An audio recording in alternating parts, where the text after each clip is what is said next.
कल क्या पढ़े थे?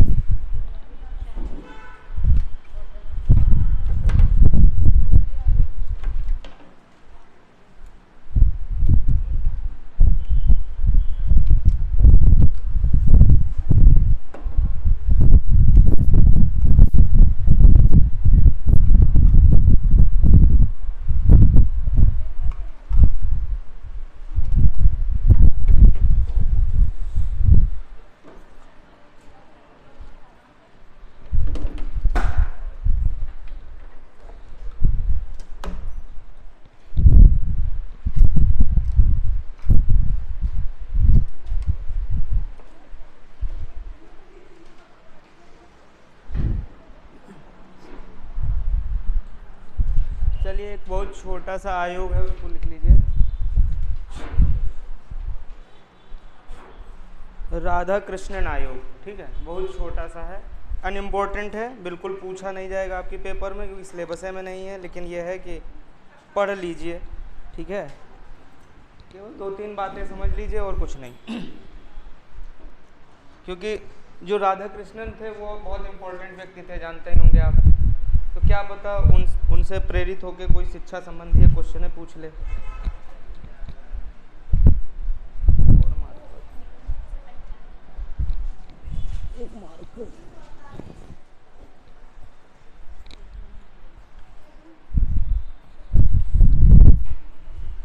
कौन इसके अंदर की प्रमुख बातें बताएगा? बताइए भाई।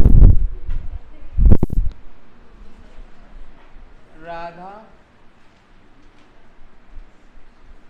उर्फ किस नाम से जाना जाता है? इसको राधा कृष्णन आयोग को उर्फ किस नाम से जाना जाता है? कभी कभी उस नाम से ज़्यादा पूछा जाता है, ये बताओ। हाँ, बहुत सही, लिख लीजिएगा। विश्व विद्यालय आयोग। क्या जानते हैं इसके बारे में? बताइए, विश्वविद्यालय आयोग के बारे में क्या जानते हैं? पहली बात तो ये कब आया था? 1948 में, ठीक। कभी कभी पूछा जाता है स्वतंत्र भारत का पहला आयोग कौन सा था? हैं? यही था। चलिए, लिख लीजिएगा। और ये न विकल्प मिले तब क्या लगाएंगे?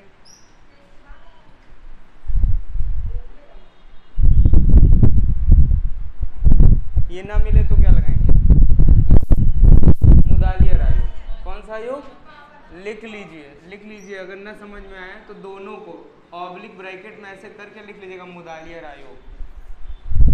वैसे रियलिटी में यही माना जाता है, लेकिन कभी कभी ये नहीं आता है तो मुदालियर आयोग आ जाते हैं, ठीक है। मुदालियर आयोग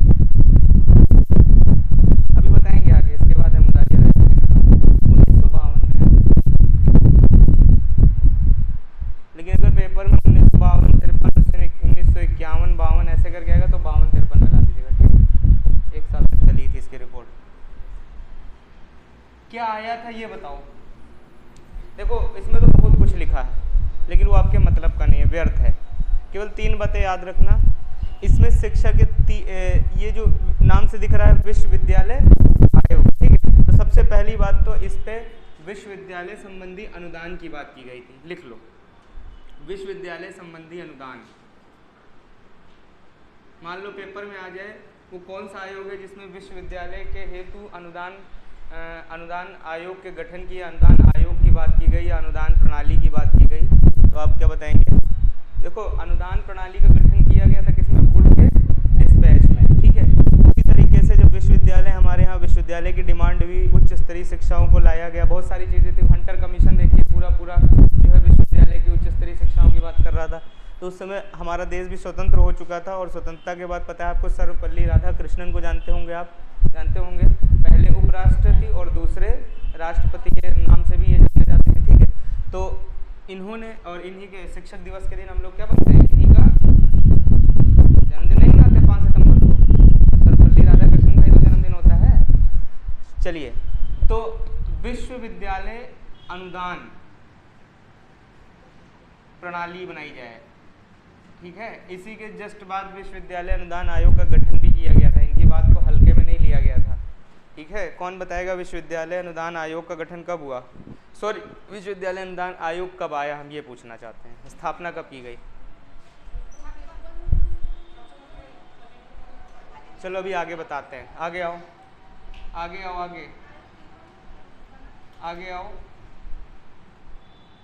ये लिख लो बगल में, ऐसे एरो मार के लिख लो, विश्वविद्यालय अनुदान आयोग, UGC, university grant commission, university grant commission लिख लो, विश्वविद्यालय अनुदान आयोग 1956, यही लगाइएगा, 1956 में विश्वविद्यालय अनुदान आयोग का गठन हुआ था। इसके अध्यक्ष कौन थे? कभी कभी पूछ लेता है पेपर में, विश्वविद्यालय अनुदान आयोग के अध्यक्ष कौन बताएगा? विश्वविद्यालय अनुदान आयोग के पहले अध्यक्ष कौन थे जिनकी अध्यक्षता में इसको गठित किया गया था? है किसी को जानकारी? ये सब बहुत स्ट्रांग क्वेश्चन है, ये तभी आएंगे जब पेपर आपसे दुश्मनी में बनाया जाएगा, वरना इन क्वेश्चंस को दूर दूर तक नहीं पूछा जाएगा आपसे। सिर्फ इतना पूछ के चला जाएगा कि राधा कृष्णन आयोग कब आया, स्वतंत्र भारत का पहला आयोग कौन सा था, बस। तो आपको भ्रमित करना हो तो हम भी आपको बाकायदा नोट्स एक एक दो दो पन्ने का बनवा सकते हैं, लेकिन हमारा कोई उद्देश्य नहीं, क्योंकि हमको पता है 110% कुछ नहीं आने वाला। नहीं, सब लिखाएं, बाकायदा सुझाव लिखाएं, वित्तीय सुझाव लिखाएं, पुनर्गठन लिखाएं, लिख लिख के आप अघा जाओगे, ठीक है। और ये विषय ऐसा है शिक्षा शास्त्र, ठीक है।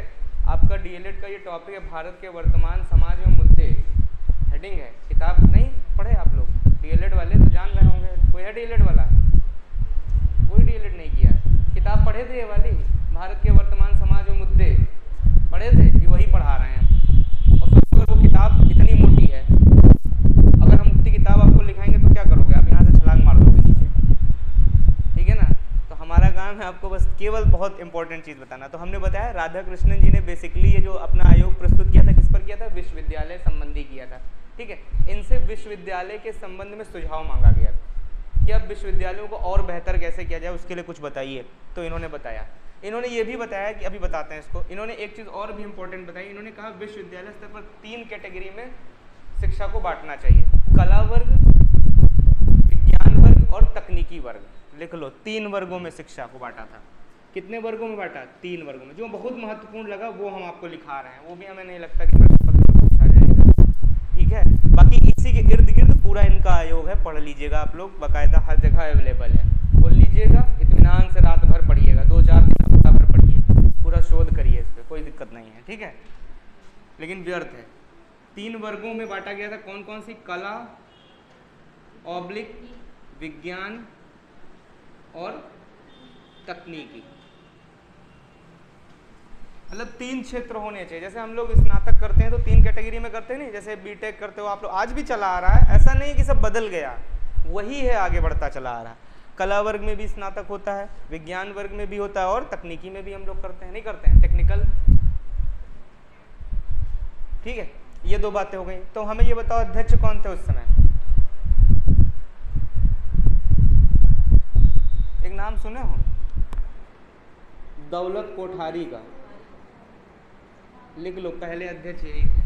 यूजीसी कमीशन के पहले अध्यक्ष बहुत बार पूछे गए हैं। यूजीसी कमीशन के पहले अध्यक्ष कौन थे? दौलत, अभी हम लोग पढ़ेंगे ना कोठारी कमीशन 64-66, आगे इन्हीं का नंबर है थोड़ी देर बाद। दौलत कोठारी, ठीक है, ये कोठारी कमीशन के नाम से भी जाना जाता है इनका आयोग। अच्छा, अगर मान लो हम आपसे पूछें राष्ट्रीय शिक्षा आयोग किसको कहते हैं, तो क्या बताओगे? प्रश्न पूछ लें, राष्ट्रीय शिक्षा आयोग का गठन कब हुआ, तो क्या बताइएगा?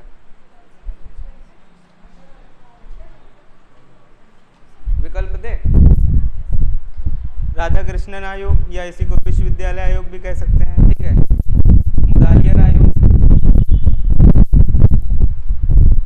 हंटर आयोग, कोठारी कमीशन। तो हमेशा याद रखिएगा इसको, विश्वविद्यालय आयोग, ठीक है। 1882 के हंटर आयोग को क्या कहते हैं? भारत का पहला शिक्षा आयोग, ठीक है। और कोठारी कमीशन जो भी आगे पढ़ेंगे उसको क्या बोलेंगे हम लोग?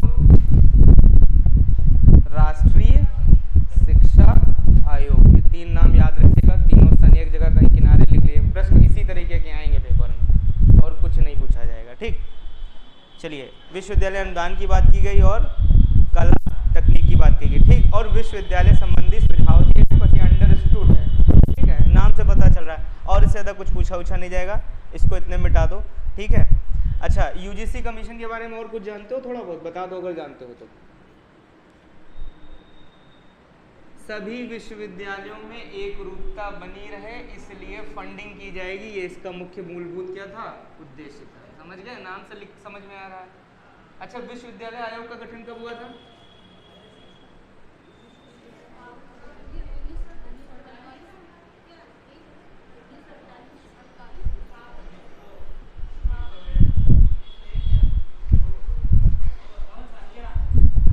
विश्वविद्यालय आयोग, शिमला समझौता, थॉमस रैले को भूल गए? थॉमस रैले की अध्यक्षता में 1902 में भारतीय विश्वविद्यालय आयोग का गठन किया गया था। छोटी बातें हैं, तकलीफ दे रही है, याद नहीं करोगे। सोचो हम थ्योरी छपाना शुरू कर दे तो क्या दशा होगी तुम लोगों की, बड़ी दिक्कत हो जाएगी, समझ रहे हो? ये घी है, पिला रहे हैं, पी लो सीधे सीधे। नहीं दूध लेने का ज्यादा शौक है तो ले लो 10-15 लीटर दूध, दिन भर ओटो जाके घर में, समझे? सीधे लेना हो तो ले लो, नहीं तो जाके उठने के लिए तैयार रहो, कोई दिक्कत नहीं है, ठीक है। समय भी बर्बाद होगा और घर में कितना बर्तन बर्बाद होगा वो अलग, और 2-4 हमारे गंद के भाग जाएंगे 2-4 लोग, समझ रहे हो? इसलिए आपको जो बताते चल रहे हैं याद करते चलो। विश्वविद्यालय आयोग का गठन कब हुआ? 1902। विश्वविद्यालय अधिनियम कब आया? 1904। पहला भारत का जो शिमला शिक्षा से संबंधित सम्मेलन था वो कहाँ हुआ था? जम्मू एंड कश्मीर के शिमला में हुआ था, ठीक है। चलिए, अच्छा, द्वैत शिक्षा प्रणाली भारत के किस शासन अधिनियम में आई? 1935, 1909, 1903, 1919? 1919। और 1919 में शिक्षा को किस सूची में रखा गया था? प्रांतीय सूची में, समवर्ती में नहीं। समवर्ती में तो 1986 में आया है। प्रांत में दे दी गई थी, प्रांतियों को अधिकार दे दिया गया था शिक्षा के लिए। प्रांत की सरकार को पूरा अधिकार होगा शिक्षा के लिए। ये क्वेश्चन कई बार इंडिविजुअली पूछा गया है कि प्रांतीय सरकारों को शिक्षा का अधिकार दिया गया था किसमें? द्वैत शासन शिक्षा में, ठीक है। और इसी को क्या बोलते हैं हम लोग? मॉन्टेग्यू चैम्सफोर्ड सुधार का घोषणा पत्र, या इसी को भारत शासन अधिनियम भी बोलते हैं, या इसी को द्वैत शासन अधिनियम भी बोलते हैं। जो 2 शासन होंगे, ठीक है, एक केंद्र का और एक राज्य का। चलिए, ये इंपॉर्टेंट है, इसको हो गया, मिटा दो। अब आ जाओ वेरी वेरी वेरी इंपॉर्टेंट, जो सबसे ज्यादा महत्वपूर्ण है वो है आपका मुदालियर आयोग। वेरी वेरी वेरी इंपॉर्टेंट, अगली हेडिंग डालिएगा मुदालियर आयोग। 1952 मुदालियर आयोग। मुदालियर आयोग ये सब थ्योरेटिकल विषय हैं, घंटों छपाओ इसमें, अभी बता रहे हैं, पूरा बता रहे हैं। माध्यमिक शिक्षा आयोग, ठीक है, माध्यमिक आयोग या माध्यमिक शिक्षा कुछ भी कह लीजिए। और इसका भी उर्फ नाम हमने क्या बताया? राष्ट्रीय शिक्षा आयोग। इसी को क्या बोलते हैं? राष्ट्रीय, अच्छा हाँ सॉरी, इसको और क्या कहते हैं? मुदालियर आयोग को और क्या कहते हैं? माध्यमिक शिक्षा आयोग। लिख लीजिएगा, माध्यमिक शिक्षा आयोग।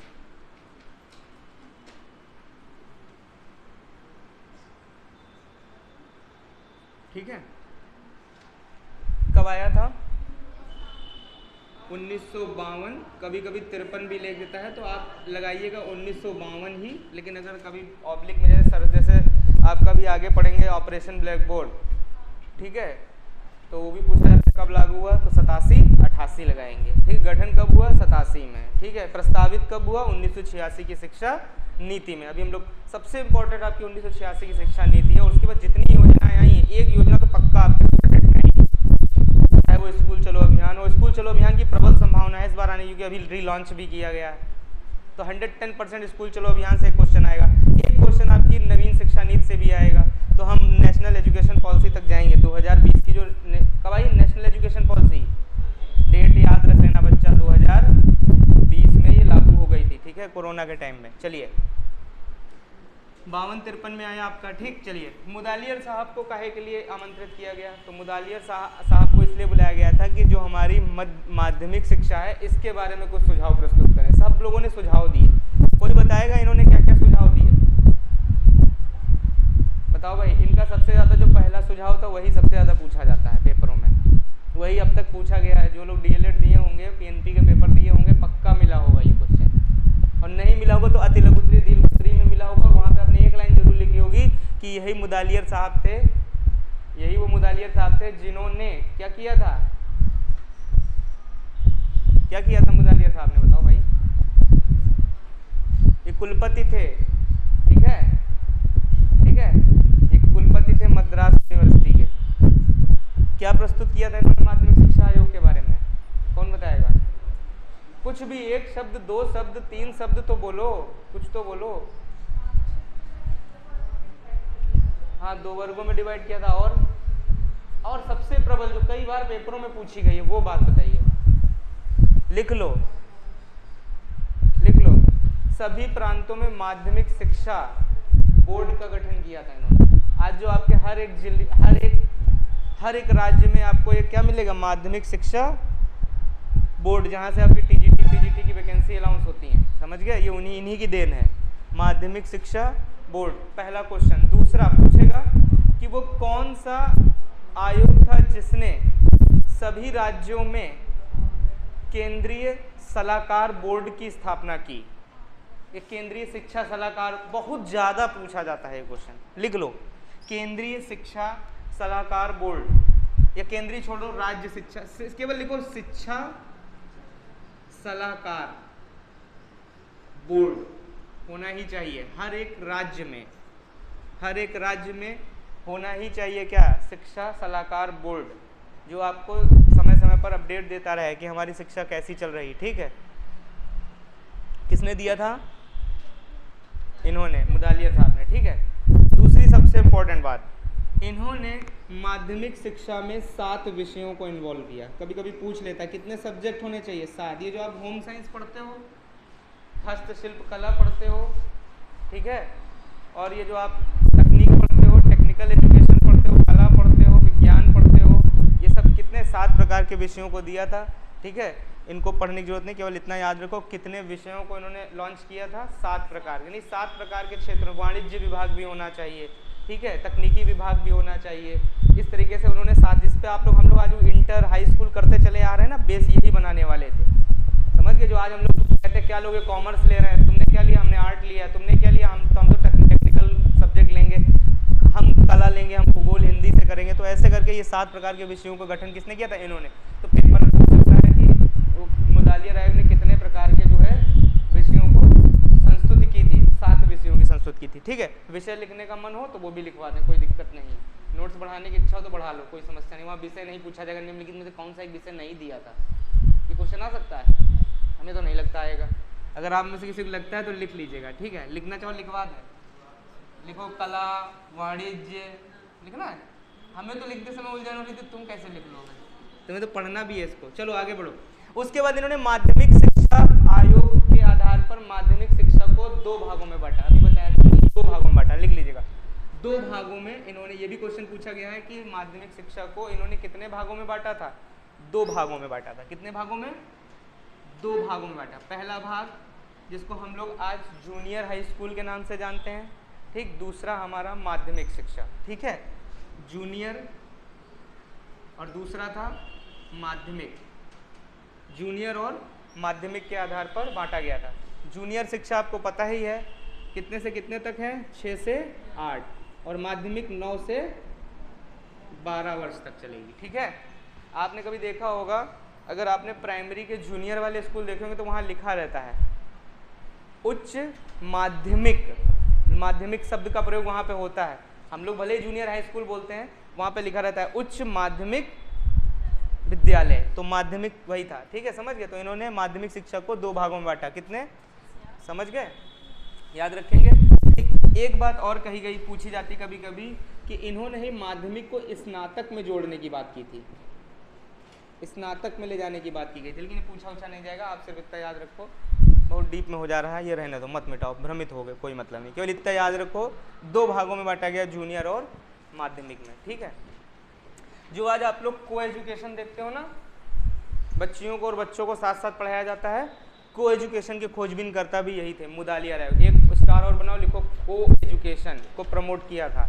मुदालियर साहब ने। को एजुकेशन, आज आप लोग जो बैक पेपर देते हो ना, वो भी इन्होंने ही दिया था। इन्होंने कहा था कि बच्चों को एक, अगर वो किसी भी विषय में फेल हो जाते हैं तो उन्हें एक अवसर ज़रूर देना चाहिए। उसी को हम लोग बोलते हैं एक्सटेंशन पेपर या एक्स पेपर या कुछ भी कह लीजिए, बैक पेपर कह लीजिए, या हम उसको वो भी बोलते हैं, क्या बोलते हैं, ग्रेजुएशन में हम लोग क्या बोलते हैं उसको, बैक पेपर के नाम से जानते हैं। ठीक है, लिख लीजिए, बैक पेपर का भी गठन किसने किया था? इन्होंने ही किया था। ठीक है,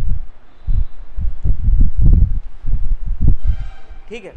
और सुनो, इन्होंने कहा था ग्रेडिंग सिस्टम होना चाहिए, जो भी मूल्यांकन किया जाए वो अंकों के आधार पर ना होकर ग्रेडिंग सिस्टम। तो पूछा जाता है ग्रेड सिस्टम किसने लागू किया था? मुदालियर साहब ने। ठीक है, ग्रेड अंकों में ना देके सांकेतिक होना चाहिए उनका रिजल्ट, समझ गए? ये भी इंपॉर्टेंट पॉइंट है, ये बहुत क्रीम पॉइंट आपको हम बता रहे हैं, जो मतलब पूछ सकता है पेपर में। और बाकी हाँ, अभी यही मान लीजिए, अभी आप यूजीसी नेट का पेपर दे रहे होते, ठीक है, या पीजीटी का दे रहे होते, या आप बहुत डीप में मतलब कोई मेंस का एग्ज़ाम लिख रहे होते, या तब सब चीज़ें लिखवाना बहुत ज़रूरी था कि इन्होंने किस किस क्षेत्र में क्या क्या किया, लेकिन अभी फ़िलहाल इतना आप समझ के लो। ठीक, उसके बाद लिखिएगा अगला इंपॉर्टेंट पॉइंट। एक दो पॉइंट आप लोग भी बताओ अपनी तरफ से, अगर पढ़े हो डीएलएड या बीएड किसी ने किया हो। किए तो सब लोग हो, लेकिन अगर कुछ ध्यान आ रहा हो, कभी मुदालियर आयोग पढ़ के गए हो कुछ थोड़ा बहुत, 19-20। हाँ, बहुत सही। इन्होंने कहा था कि हिंदी को विशेष महत्व दिया जाए माध्यमिक स्तर पर, हिंदी को। अब स्वतंत्र भारत हो गया था तो हिंदी की तो बात होगी, मातृभाषा की तो बात होगी। ठीक है, इन्होंने कहा हिंदी को जरूर ऐड किया जाए। ठीक है, चलिए अगली हेडिंग का दीजिए, और ये अंतिम हेडिंग होगी। बस इतना पर्याप्त है, और ज़्यादा पढ़ने की जरूरत नहीं है। पढ़ने की इच्छा हो ऐड कर लीजिएगा घर में, पेपर में बस इतना पर्याप्त, समय ज़्यादा बर्बाद करने की कोई जरूरत नहीं। अगला लिखो, अगला लिखो राष्ट्रीय शिक्षा आयोग। राष्ट्रीय शिक्षा आयोग, ऐसी का दूसरा नाम क्या है? कोठारी कमीशन। कब आया? 1964-66। ठीक है,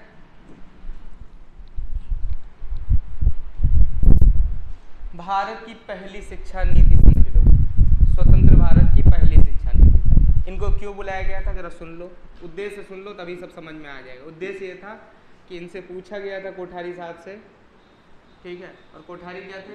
विश्वविद्यालय आयोग के क्या थे? अध्यक्ष थे। तो इनसे कहा गया कि आप ऐसा कोई ढांचा बना के हमको दीजिए जिसको भारतीय शिक्षा पर क्या किया जा सके, लॉन्च किया जा सके, और हमारी भारतीय शिक्षा में हम बहुत ज़्यादा परिवर्तन दिखे। तो इन्होंने जो जो बताया वो सब आज भी लॉन्च है और आज भी चल रहा है, और इससे भारतीय शिक्षा में बहुत बदलाव आया। इसीलिए इसको राष्ट्रीय शिक्षा आयोग भी कहते हैं। राष्ट्र स्तर पर लग गया ना, राष्ट्रीय शिक्षा नीति ही के समकक्ष मानो इसको। तो इन्होंने जो जो बताया वो सब लागू किया गया। इन्होंने कहा कि इन्होंने भी अनुदान मांगा, क्योंकि ये खुद ही कमीशन से थे, तो अपने लिए तो सबसे पहले ही कहेंगे। तो इन्होंने ही सबसे पहले कहा था कि जो विश्वविद्यालय स्तर पर जो शिक्षक हैं उनको जो है विशेष वो दिया जाए, अनुदान दिया जाए समय समय पर। ठीक है, चलिए अच्छा छोड़िए उसको। हाँ, इन्होंने कहा जो भी शिक्षक होंगे उनके प्रशिक्षण का कार्यक्रम होगा। शिक्षक प्रशिक्षण कार्यक्रम की शुरुआत किसने की थी? लिख लो, शिक्षक प्रशिक्षण कार्यक्रम।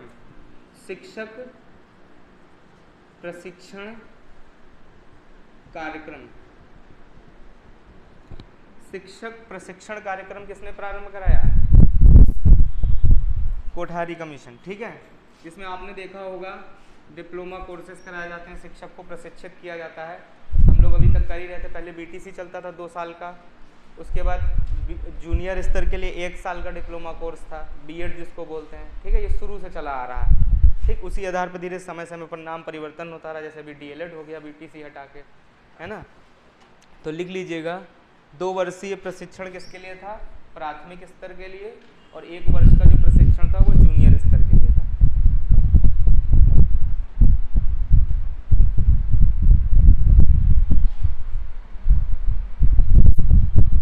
चलिए आज इतना ही रखते हैं, नहीं आपकी दूसरी क्लास डिस्टर्ब होगी। ठीक है, आगे फिर इसको क्लास कंटिन्यू करेंगे।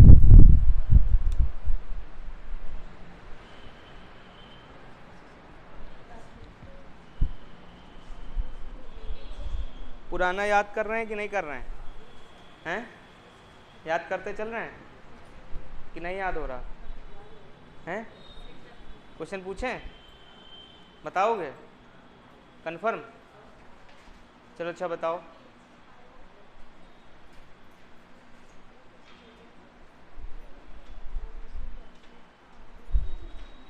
बताओ निर्माणकारी काल किसे कहते हैं? किसने कहा था कि बाल्यावस्था को निर्माणकारी काल कहा जाता है? Sigmund Freud. ठीक। अनोखा काल किसे कहते हैं? बाल्यावस्था। संवेगात्मक विकास का अनोखा काल किसने कहा? रॉस ने कहा था। किसने कहा था? खेल वह है जो बच्चों के पूर्वज वर्षों से खेलते चले आ रहे हैं। Stanley hall. खेल के द्वारा बच्चा अपनी बाह्य शक्तियों का प्रदर्शन करता है। किसने कहा था? सोरेनसन। किसने कहा था? किसने कहा था? खेल द्वारा बच्चे अपनी भावी जीवन की शिलान्यास रखते हैं। कोल एंड ब्रूस। ठीक। बताओ बच्चा नायक की भूमिका में होता है। किसने कहा था? ठीक। बताइए अर्ध स्वप्न का काल किसे कहते हैं?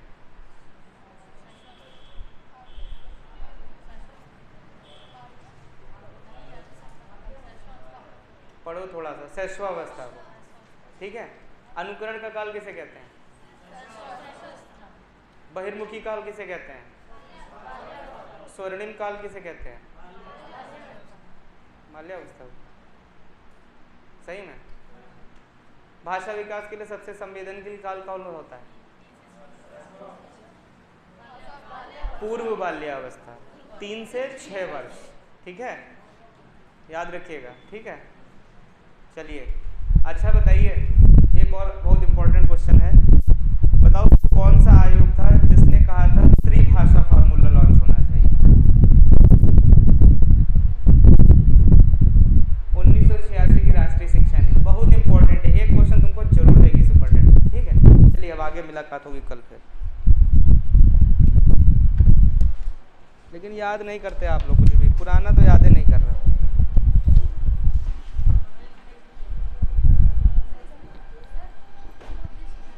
इसका इसमें लिख लो शिक्षा संबंधी पुनर्गठन। मतलब शिक्षा को और कैसे सुव्यवस्थित किया जाए और उसके अच्छे प्रयास क्या हो सकते हैं वो बताइए।